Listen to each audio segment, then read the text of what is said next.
नमस्कार, राज्यों की जंग में आपका स्वागत है। मैं हूं अखिलेश शर्मा। जम्मू कश्मीर में पहले दौर के चुनाव प्रचार आज थम गया। केंद्रीय गृह मंत्री अमित शाह ने किश्तवाड़ में एक रैली को संबोधित किया और उन्होंने कांग्रेस, नेशनल कॉन्फ्रेंस और पीडीपी पर तीखा हमला बोला। उन्होंने कहा कि राज्य में एक बार फिर से आतंकवाद को बढ़ाने की कोशिशें की जा रही है। अमित शाह ने जनता से अपील करते हुए कहा कि एक बार अब्दुल्ला, मुफ्ती और कांग्रेस, इन तीनों परिवारों को हरा दीजिए। बीजेपी सरकार आतंकवाद को इतना नीचे दफना देगी कि 7 पुश्तों तक वापस नहीं आएगा। अमित शाह ने कहा कि अगर नेशनल कॉन्फ्रेंस और कांग्रेस की सरकार बनी तो फिर से पत्थरबाजी होगी, गोलियां चलेंगी, आतंकवादियों के जनाजे निकलेंगे और फिर से अमरनाथ जी की यात्रा पर हमले होंगे। उन्होंने कहा कि चुनाव जीतने के लिए इन्हें आतंकवाद की शरण में जाने से भी दिक्कत नहीं है।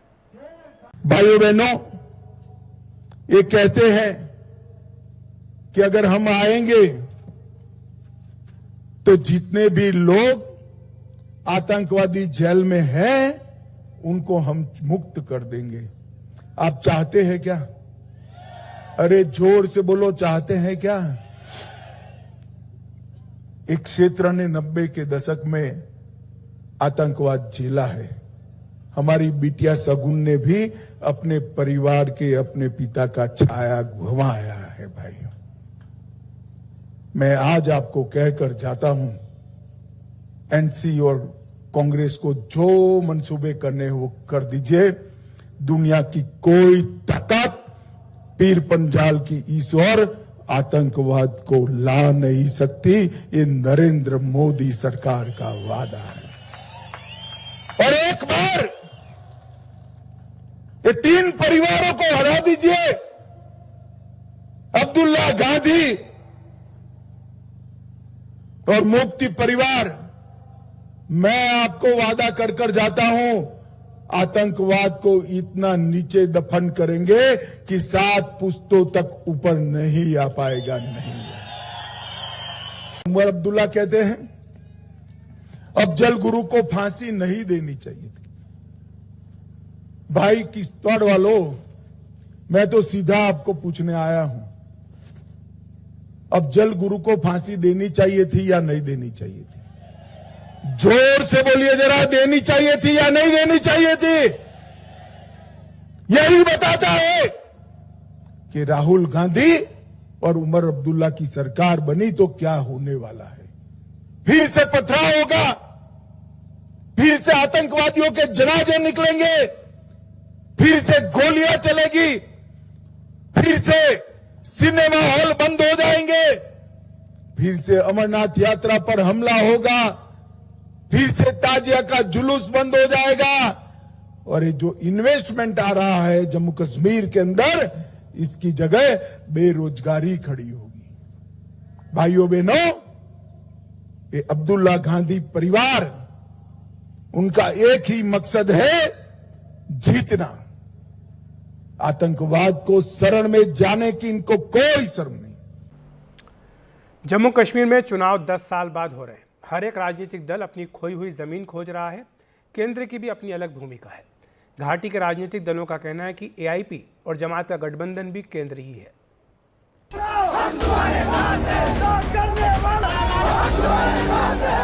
बहुत से राजनीतिक पंडित जिस बात का अनुमान लगा रहे थे वो ही हुआ। इंजीनियर रशीद की पार्टी ने जमात के साथ गठबंधन कर ही लिया। इलेक्शन में हम अलायंस कर रहे हैं, जहाँ जहाँ पर जमात इस्लामी के उम्मीदवार है हम उनकी हिमायत करेंगे, जहाँ हमारे उम्मीदवार है वहाँ वो हमारी हिमायत करेंगे। जहाँ कई ऐसी जगह है जहाँ पर दोनों के वक्त की कमी थी, वहाँ पर एक फ्रेंडली कंटेस्ट होगा।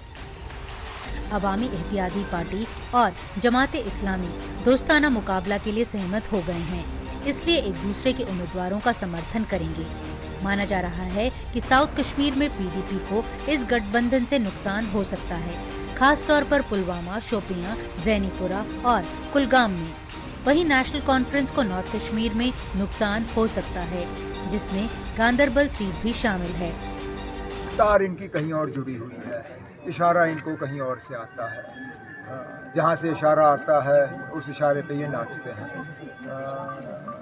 उनका अटैक जो है तमाम नेशनल कॉन्फ्रेंस के खिलाफ, जाहिर सी बात है उनको मैदान में उतारा गया है नेशनल कॉन्फ्रेंस को निशाना बनाने के लिए। कोई बात नहीं ना। जमात 12 सीटों पर चुनाव लड़ रही है, जबकि एआईपी तकरीबन 50 पर।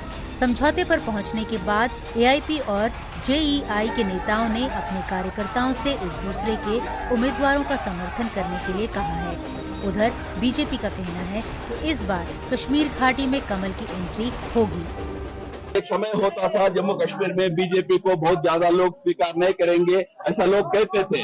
आज स्थिति बिल्कुल उसके विपरीत है। लोग अच्छी तरह बीजेपी की बातें सुनना चाहते हैं, समझना चाहते हैं। हमें पूरा कॉन्फिडेंस है कि इस चुनाव में हम इस राज्य में हमारा खाता खोलेंगे। 1987 और 1996 में कई गलतियां जो हैं वो हुई थी। दिल्ली ने कई गलतियां की थी। उम्मीद की जानी चाहिए कि इस बार जब 2024 में चुनाव हो रहे हैं कि वो गलतियां नहीं दोहराई जाएंगी और इस बार फ्री एंड फेयर इलेक्शन होंगे और लोग जिन नुमाइंदों को चुनेंगे वही नुमाइंदे सत्ता में काबिज होंगे। नई दिल्ली से नीता शर्मा, एनडीटीवी इंडिया के लिए। इस बीच बीजेपी सूत्रों ने स्पष्ट किया है कि कश्मीर में अलगाववादियों के साथ कोई समझौता नहीं किया जाएगा। इंजीनियर राशिद के साथ बीजेपी कोई समझौता नहीं करेगी, ये बीजेपी सूत्रों ने स्पष्ट किया है। उनके मुताबिक इंजीनियर राशिद यूएपीए के तहत जेल में थे और उन्हें केवल इसलिए जमानत मिली क्योंकि अरविंद केजरीवाल के मामले में सुप्रीम कोर्ट का फैसला आया था, लेकिन उनसे बीजेपी का तालमेल नहीं हो सकता। घाटी में निर्दलियों के बड़ी संख्या में चुनाव लड़ने के सवाल पर बीजेपी सूत्रों ने कहा कि वह ऐसा करने के लिए स्वतंत्र हैं। बीजेपी सूत्रों के मुताबिक 32 निर्दलीय घाटी में चुनाव लड़ रहे हैं और इनमें से कई के जीतने की पूरी संभावना है। बीजेपी सूत्रों के मुताबिक जम्मू कश्मीर में 3 परिवारों की सरकार नहीं आएगी, ये दावा किया गया है। अब्दुल्ला परिवार, मुफ्ती परिवार और गांधी परिवार। इस बीच सरकारी सूत्रों ने कहा कि जम्मू कश्मीर को पूर्ण राज्य का दर्जा देने को लेकर सरकार की प्रतिबद्धता बरकरार है। सरकारी सूत्रों के मुताबिक सरकार ने संसद में कहा था कि जम्मू कश्मीर को पूर्ण राज्य का दर्जा दिया जाएगा। हालांकि ये कब होगा, इसका जवाब अभी नहीं दिया जा सकता। सरकारी सूत्रों के मुताबिक चुनाव में हार जीत किसकी होगी, इससे ज़्यादा महत्वपूर्ण बात यह है कि कश्मीर की जनता चुनाव में बढ़ चढ़कर हिस्सा ले रही है और ये संविधान की जीत है।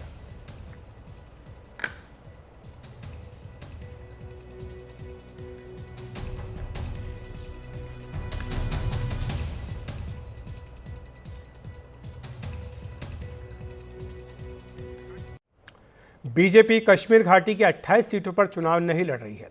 विरोधी नेताओं का आरोप है कि बीजेपी ने प्रॉक्सी दलों और उम्मीदवारों के जरिए सत्ता पाने की रणनीति बनाई है।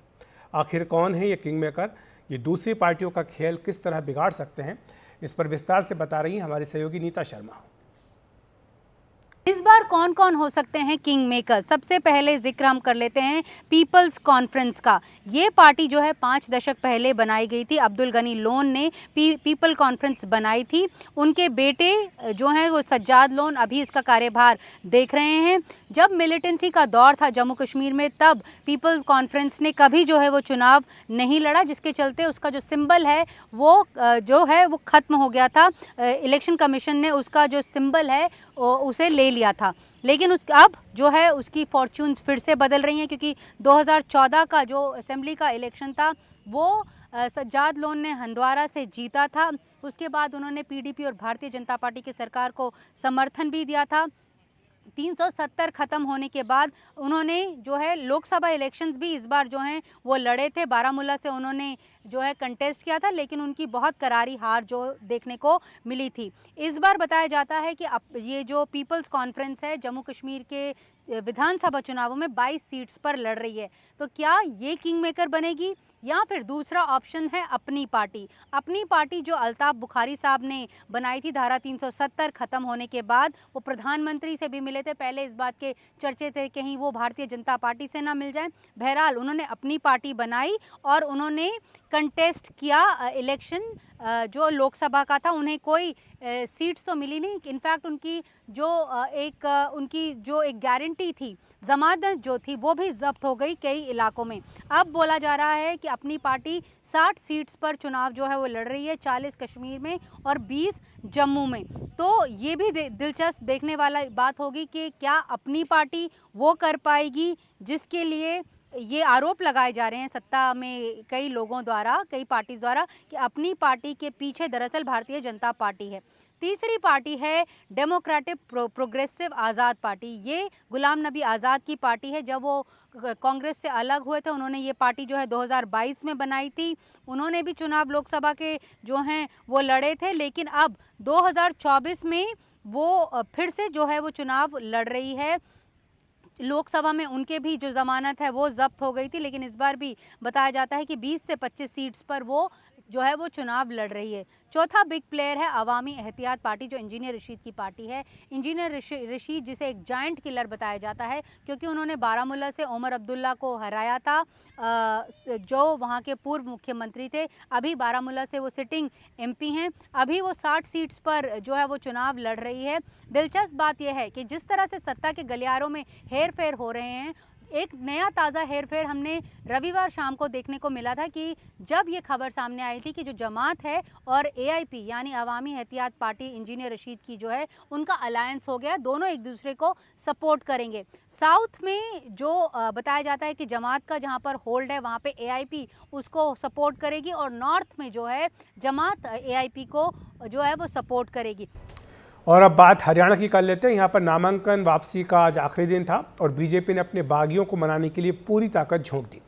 खुद मुख्यमंत्री नायब सिंह सैनी समेत कई दिग्गज नेता रूठों को मनाने में जुटे रहे। बीजेपी के लगभग 35 बागियों ने निर्दलीय चुनाव लड़ने के लिए नामांकन किया है। 10 से ज़्यादा बागी ऐसे हैं जो चुनाव नतीजों पर असर डाल सकते हैं। पूर्व मंत्री कविता जैन को मनाने के लिए मुख्यमंत्री नायब सिंह सैनी सोनीपत पहुंचे और वो उन्हें मनाने में कामयाब रहे। नारनौल से मैदान में उतरी भारतीय सैनी को भी सैनी ने मना लिया। मुख्यमंत्री महेंद्रगढ़ से निर्दलीय मैदान में उतरे रामविलास शर्मा के घर भी पहुंचे और उनके पैर छूकर उनका आशीर्वाद लिया।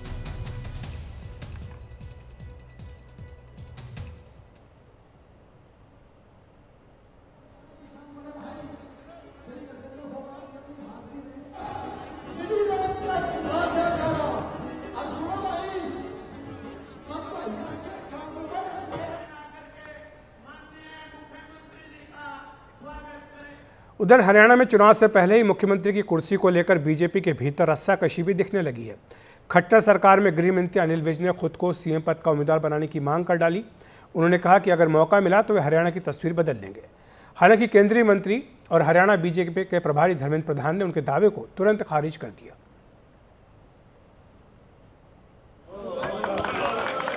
मेरे पास सारे हरियाणा से लोग आ रहे हैं और मेरे अम्बाला के लोग भी, मैं जहाँ जहाँ गया हूँ, मुझे कह रहे हैं कि आप सीनियर मोस्ट हो, आप सीएम क्यों नहीं बने। तो लोगों की मांग पर इस बार अपनी सीनियरिटी के दम पर मैं मुख्यमंत्री बनने का दावा पेश करूँगा। सरकार बनाती है, पार्टी बनाती है या नहीं बनाती, परंतु अगर बना दिया मुझे मुख्यमंत्री इस प्रदेश का, मैं हरियाणा की तकदीर बदल दूंगा, मैं हरियाणा की तस्वीर बदल दूंगा। अनिल विज कह रहे हैं मैं भी कैंडिडेट हूँ। भारतीय जनता पार्टी की सीएम की प्रत्याशी श्री नायब सिंह सैनी है। वहीं अटेली विधानसभा से बीजेपी उम्मीदवार आरती राव का कहना है कि जनता चाहती है कि उनके पिता और केंद्रीय मंत्री राव इंद्रजीत हरियाणा के मुख्यमंत्री बने। आरती राव शूटिंग में एशियन चैंपियन रही हैं। कैसे शूटिंग छोड़कर सियासत में आई आरती राव, उनसे बात की हमारे संवाददाता रवि संजय शुक्ला ने। हरियाणा की सियासत में जिस एक विधानसभा पर सबकी निगाहें टिकी हैं, उनमें से एक अटेली विधानसभा भी है, जहां पर मेरे साथ में आरती राव जी हैं। आरती जी, दादा आपके मुख्यमंत्री रहे, पिता आपके केंद्रीय मंत्री रहे, आप शूटर रही, आप फिर जो है चुनाव लड़ रही हैं, तो ये कैसे आपको लगा? पहली बार हाँ, मतलब कि पहली बार चुनाव लड़ रही हैं। हाँ जी। आखिर कैसे आपको ख्याल आया कि राजनीति में आना? जी, बचपन से मुझे लोगों के बीच में रहने का और उनके जो भी हो सके उनके करने का मैंने अपने परिवार में देखा है। समाज सेवा हमेशा सबसे नंबर 1 पे रहा है, जब मेरे दादाजी हो या मेरे पिताजी।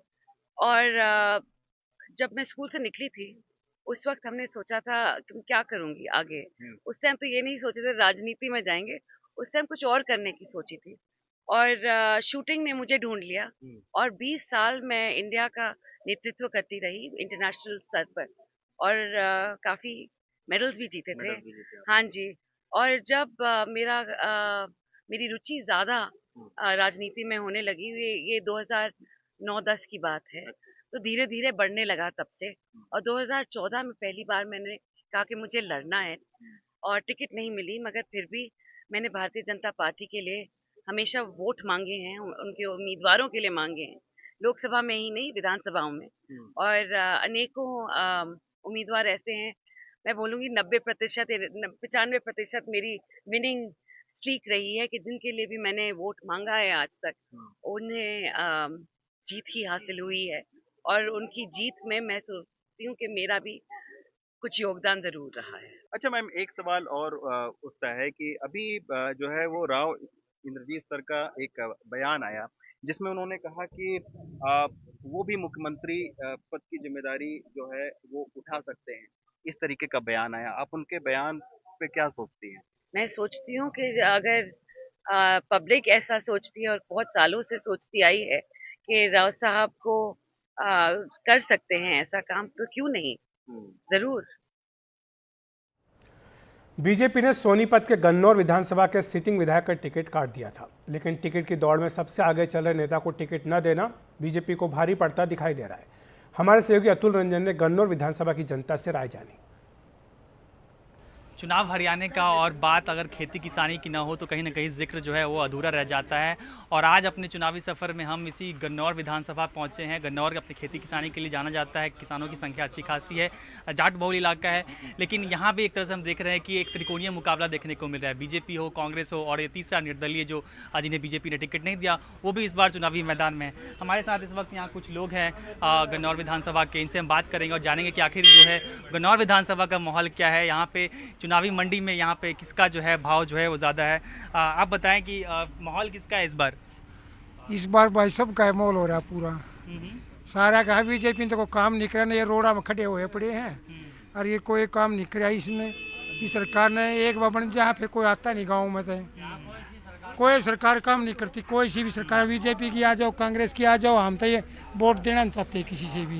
आप बताएं, आप इस बार जो है गन्नौर विधानसभा में किसका माहौल है? भाई निर्दलीय प्रत्याशी देवेंद्र कादियान का माहौल है, बाकी सबका सुपड़ा साहब है। अच्छा, और ये जो देवेंद्र कौशिक हैं, ये क्या टक्कर में नहीं है? देवेंद्र कौशिक की शायद जमानत जब्त ना हो जाए। अच्छा, ऐसा काम हो रहा है। अच्छा। यहाँ कोई माहौल नहीं है देवेंद्र। हाँ, यानी देवेंद्र कौशिक की कहीं जमानत जो है जब्त ना हो जाए। और जो लोग हैं हम इनसे जानते हैं, पूछते हैं। आप बताएं भैया, क्या देवेंद्र कौशिक की जमानत जब्त होने वाली है क्या? बिल्कुल भाई, बिल्कुल। क्यों? बस कोई जानते नहीं देवेंद्र कौशिक नहीं, यहाँ कोई नहीं जानता भी। कुलदीप शर्मा जी तो काफी अनुभवी हैं, तो उनका क्या? बट ठीक है, ये भी अच्छा था, ये भी पर बाकी की बार तो भाई देवेंद्र कादियान की ज़्यादा है। कहीं ना कहीं निर्दलीय उम्मीदवार जो है देवेंद्र कादियान, जिनको बीजेपी ने टिकट नहीं दिया, देवेंद्र कौशिक को उनके ऊपर तरजीह दी, वो कहीं ना कहीं आम जनता के बीच जो है वो ज़्यादा पॉपुलर है। आप बताएं, अगर प्रदेश में कांग्रेस की सरकार आती है तो क्या किसको सीएम देखना पसंद करेंगे? आपको लगता है कि बीजेपी की सरकार अच्छा काम कर रही है, सैनिक को ही कंटिन्यू करना चाहिए? ऐसा जी, भूपेंद्र हुड्डा जी को सीएम बनाएंगे और यहाँ से कुलदीप शर्मा विजयी होंगे भारी मतों से। कुलदीप शर्मा कोई मुकाबला नहीं है, कुलदीप शर्मा काम बोलता है, पहले भी बोलता था, आज भी बोलता है। और भूपेंद्र हुड्डा को सीएम बना के देश और हरियाणा का मान ऊंचा करेंगे। हर एक बिरादरी, 36 बिरादरी का नारा है, भूपेंद्र हुड्डा हमारा है। और यहाँ से कुलदीप शर्मा जी भारी मतों से विजय होंगे। इसके क्या आपको भी लगता है क्या कुलदीप शर्मा जी का माहौल है? क्योंकि कुछ लोग, कई दो लोग जो यहाँ पे हैं वो देवेंद्र कादियान जी का समर्थन करते हुए नजर आ रहे हैं। देखो, वोटर तो हर एक पार्टी का होता है, पर ज़्यादातर जो माहौल है वो हमारे पंडित जी कुलदीप शर्मा जी का है। लोगों ने एक ही बात को ठाना है कि चौधरी भूपेंद्र सिंह हुड्डा को सीएम बनाना है। अच्छा, तो आप विधायक के काम से नाखुश हैं, तो इस बार किसको वोट करेंगे? इस बार क्या? अरे जो विधायक है उसने ना कराया था, फिर आगे के बारे में तो आगे बताएंगे। अभी इलेक्शन है तो जैसे मेजोरिटी रहेगी उसी तरह मान ले चलेगी पब्लिक। तो अभी आप माहौल देख रहे हैं कि जिस तरफ माहौल होगा आप उसको माहौल देखना जरूरी है। तभी पब्लिक की कैसे चल रही है। अभी तो 5 तारीख को इलेक्शन है, इतने तो क्या पता कितनी मीटिंग होगी यहाँ। यानी कहीं ना कहीं जो है लोगों के बीच जो है एक मिलीजुली प्रतिक्रिया देखने को मिल रही है। कुछ लोग देवेंद्र कादियान के समाज सेवी का जो छवि है उसे कहीं ना कहीं काफ़ी जो है इम्प्रेस्ड दिख रहे हैं, लेकिन वही कुछ लोग कुलदीप शर्मा का भी जिक्र करते हैं कि कुलदीप शर्मा ने जो है वो काफ़ी काम किया था। कहीं ना कहीं एक अच्छा मुकाबला देखने को मिल रहा है हमें गन्नौर विधानसभा में। गन्नौर सोनीपत से अतुल रंजन, NDTV इंडिया।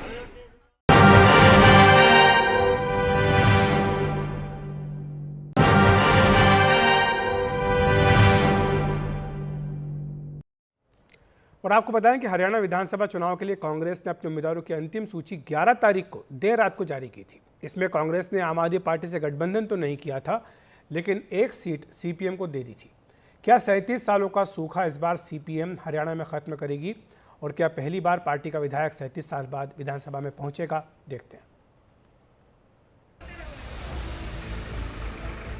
यह है कांग्रेस BJP JJP का प्रचार, जिसमें भारी भरकम भीड़ और गाड़ियों के काफिले नजर आ रहे हैं।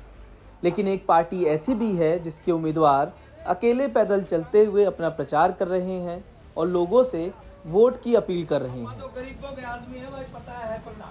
पार्टी का नाम CPM, जिसके लिए कांग्रेस ने भिवानी की सीट छोड़ी है। यहां से CPM ने पूर्व bank manager comrade Om Prakash को टिकट दिया है। 36 साल से भिवानी की जनता की सेवा की है, सामाजिक कामों में, उनके आंदोलनों में, जेलों में गए हैं और भिवानी की जनता हमसे स्नेह करती है बहुत ज़्यादा। हम किसी जाति पाति की बात नहीं करते, हम कोई संकीर्णता नहीं बरतते किसी के प्रति। हम 36 बिरादरी के जो किसान मजदूर हैं, व्यापारी हैं, सबकी समस्याओं को हल करवाते हैं और सबके साथ हमारा प्रेम मोहब्बत है। हरियाणा में साल 1987 के बाद से CPM का कोई विधायक नहीं चुना गया। सवाल है कि क्या जिस बदलाव की लहर की कांग्रेस बात कर रही है, उस लहर में कांग्रेस के गठबंधन वाली CPM 37 सालों का सूखा खत्म कर पाएगी? ये ठीक है कि कुछ लोग हमें नहीं जानते होंगे, लेकिन ऐसा नहीं है। ये विधायक जो है 3 टर्म में बना है, जो भाजपा का विधायक है, और ये सोया रहा है। भिवानी में ही कांग्रेस के बड़े नेता और 3 बार के मुख्यमंत्री बंसीलाल का घर भी है, लेकिन इस सीट पर कांग्रेस पिछले 3 चुनावों में हार का सामना कर चुकी है। साल 2019 और साल 2014 में तीसरे और चौथे नंबर पर रही कांग्रेस। 15 सालों से इस सीट पर नाकाम रही है कांग्रेस। 13 चुनावों में से सिर्फ 4 बार कांग्रेस ने इस सीट पर जीत दर्ज की है। किसानों और मजदूरों की आवाज़ उठाने में आगे है CPM यहाँ पर, और किसान आंदोलन के समय आवाज़ उठाने में आगे रहे कॉमरेड ओम प्रकाश। इस बार भिवानी सीट से कांग्रेस के टिकट के लिए 34 आवेदन आए थे। कांग्रेस गठबंधन में चुनाव लड़ रही CPM को लेकर स्थानीय लोगों का कहना है कि कांग्रेस का उम्मीदवार होता तो मुकाबला कड़ा होता। भिवानी से घनश्याम सराफ बनेगा, काम भी करवाएं अच्छे, बहुत अच्छी, बिना पर्ची बनी वो बच्चे लगे हैं, हमें बहुत है, और हमारा वोट डालेंगे, कमल को खिलाएंगे, घनश्याम सराफ को वोट देंगे, भारी मतों से बनाएंगे। तो BJP का ही है, कांग्रेस ने तो अपना उम्मीदवार ही नहीं उतारा, तो इसलिए इफेक्ट पड़ गया। VRS लेकर समाज सेवा करने आए कॉमरेड करीब 15 साल से भिवानी में जनता की आवाज़ उठा रहे हैं, लेकिन पंजा और कमल का फूल देखने की आदि हरियाणा की जनता क्या हथौड़ा, हंसिया और सितारा चुनेगी? इसका जवाब 8 अक्टूबर को ही पता चलेगा। कैमरा पर्सन सुधीश के साथ मैं अश्विनी कुमार, NDTV इंडिया के लिए। तो आज इस कार्यक्रम में इतना ही। आप देखते रहिए NDTV इंडिया। नमस्कार।